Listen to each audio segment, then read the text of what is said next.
All right, thank you very much, Sho and David. I hope you guys are doing well in Lagos. So just like you said, yes, security has been a big topic of discussion over the years, as a matter of fact, but it has constantly been on the front burner over the couple of weeks. Today we're going to be looking at a topic, police reform, restructuring the Police Service Commission and tenure of the IGP. Now, my guest in the studio today is Yusuf GAGDI, his member representing Pankshin Kanke Kanam Federal Constituency from Plateau State. He is the chairman of the House Committee on Navy and a former deputy speaker, Plateau State House of Assembly. Thank you very much, sir, for coming through. Thank you. All right, then you had to come through on very short notice, and we do appreciate that. So before I get to my first question, I just want to refresh your memory a little bit, because this is not the first time in the history of reforms in the Nigerian police or of the Nigerian police, Nigerians are hearing about reforms. Admiral Murtala Nyako was appointed to lead the police reform in 1989. Now, in 2000, the Ministry of Police Affairs released a 5-year development plan which outlines strategies for transforming the police. Now, there were also panels led by Professor Teka Tomuno, another panel set up by the President Obasanjo in 2006, chaired by former Inspector General of Police Mohammed Dami, and I could go on. In 2008, another one in 2012, reforms, and then we still have the same police force, and even worse, if one would argue. Why are you so confident that with the reforms you are pushing currently in the National Assembly will make any difference in the Nigerian police force? Well, it has already made a fundamental difference. And that is why, to appreciate the 9th House of Representatives under the leadership of Right Honorable Femi Gbajabiamila is an understatement.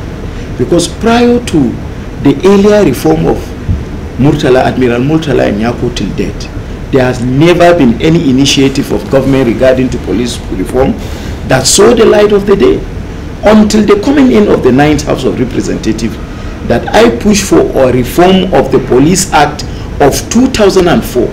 That Police Act of 2004 is a content of Police Act of 1957. It's a police act that was put together by the colonial masters.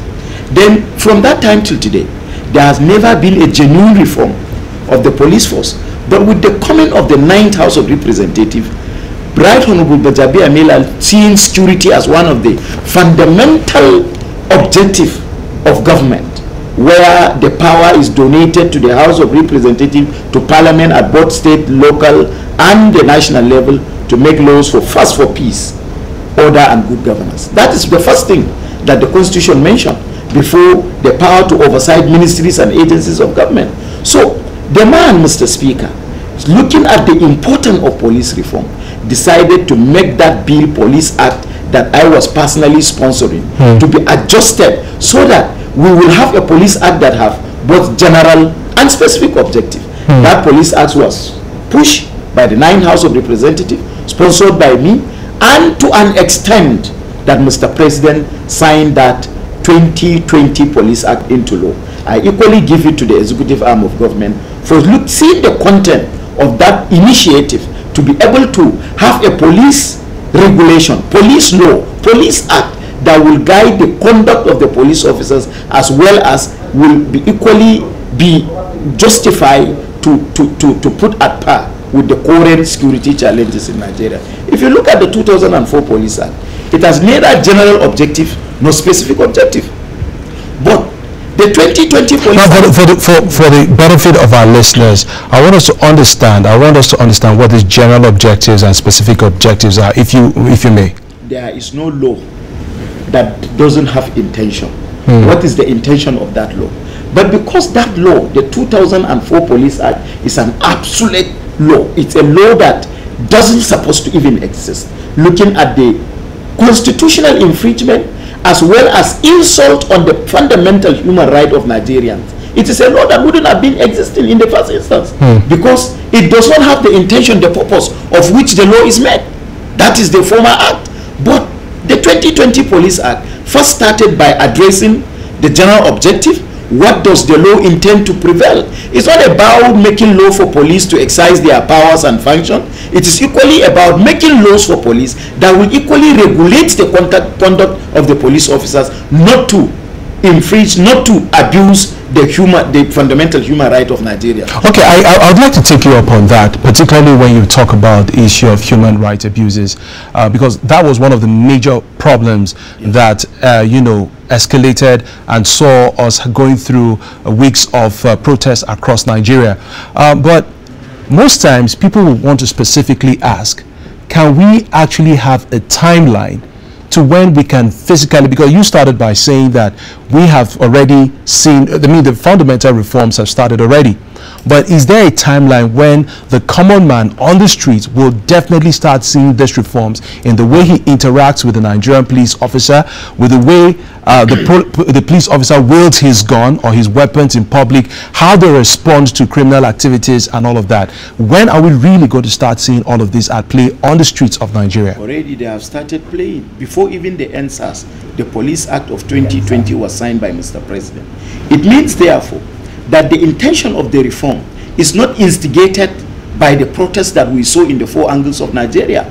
It was a genuine commitment by the Nigerian government from the House of Representatives, the representative of the people of Nigeria, to Mr. President, where he genuinely signed the Police Act to come into being. One, it has addressed all the issue of fundamental human rights abuses meted by police officers and what have you.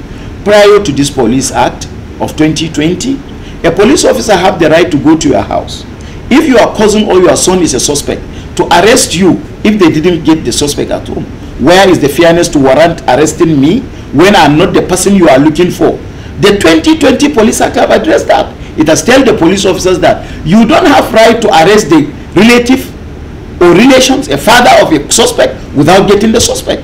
The time of detention, where you have unlawful detention, it happened by the police officers. Sure. Now it is a thing of the fact, because a police officer does not have the right to keep you under detention, not as in the past, beyond 48 hours, beyond 24 hours without a legitimate detention warrant by a competent court of law. So if you see police detaining anybody today, maybe it is because they have obtained a warrant to keep him beyond the 24 hours.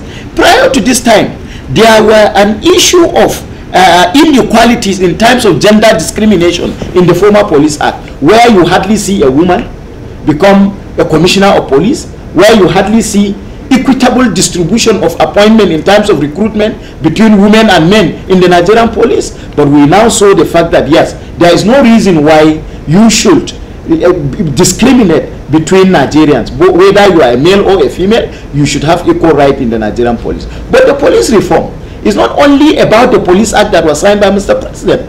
The National Assembly House of Representatives have undertaken a total police reform, from their training and retraining, and that is why I'm equally pushing a bill which passed through second reading and public hearing was conducted sometimes last week, to establish National Institute for Police Studies. What is the importance of National Institute for Police Studies? You have police colleges who are supposed to train and retrain officers within the middle cadre of the Nigerian police. But if you have National Institute of Police Studies, you hardly see a foreign government or foreigners coming to impart knowledge on the Nigerian police. Okay, but let me interject quickly and take you up on that. Here we have a situation where we have the Ministry of Police Affairs, the Federal Ministry of Police Affairs. We also have the Police Service Commission, and now you have proposed the National Institute of Police. Isn't this in a way a duplication of roles? Because when we even come to the issue of the PCI, the Police Commission, we've seen issues of contradiction when it comes to even the hiring of police officers into the Nigerian police force. So where can we have a clear demarcation of roles so that these things do not keep clashing? I will explain that. But before then, why do we have so much agencies of training and retraining of civil service when we have Civil Service Commission? Because you have Police Service Commission, it doesn't mean that you shouldn't have institutions that are geared toward impacting on the knowledge of the Nigerian police. Policing in the world, it has gone digital. It's not static. Crime itself is not static. It's dynamic. I am a student of security and strategic studies. So crime is not, the crime you see yesterday It's not the crime you see today. It changes. And because of that changes, go around the globe, research around the globe. There is no developed or developing country that doesn't have institute of police studies. They are different with even the police colleges that are expected to train the middle cadre police. Those institute of police studies is to enable foreigners come and impact knowledge on the Nigerian police. But if you don't have the legal framework establishing those institutions, there is no national developed government that will be able to invest in our own policing. The cry of NSAS is as a result of training and retraining that is lacking in the Nigerian police. But the question is, does the police colleges in Nigeria have the infrastructure, have the power, prerequisite power to train the high-level police officers? People retire from regular civil service as professors, from universities as professors. Those police colleges, which is one of the reform undertaken by Bajabiamila-led administration in the House of Representatives, does they have the capacity to train our police officers to retire as professors? No.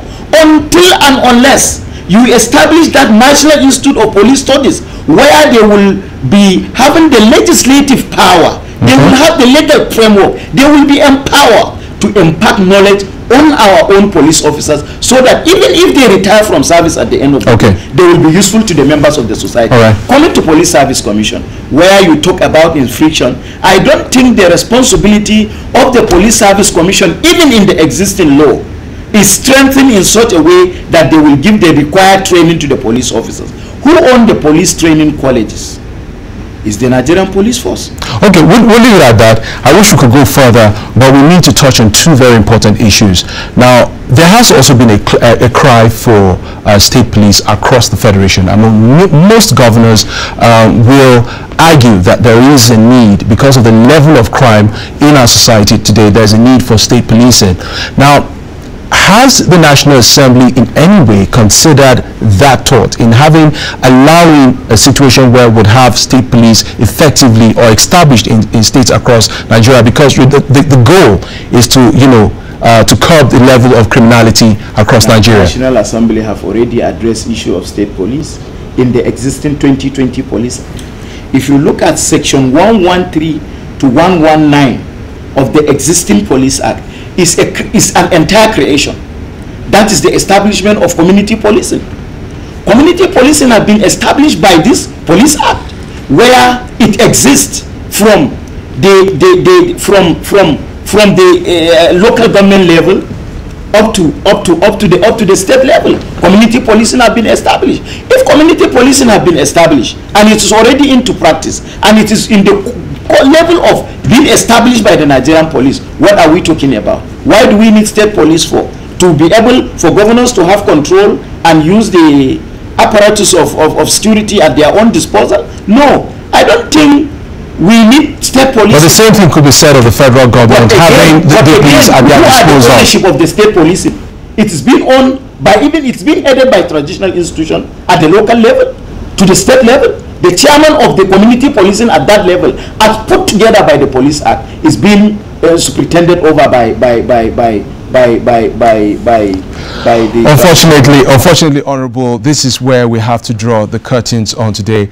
I mean, unfortunately, we've run out of time, and I hope that you'll make our time to visit us here again, so we can discuss the tema of the exactly talk about that and much more to be looked at. Unfortunately, that's all we can take from Lagos here. Back to Lagos, right?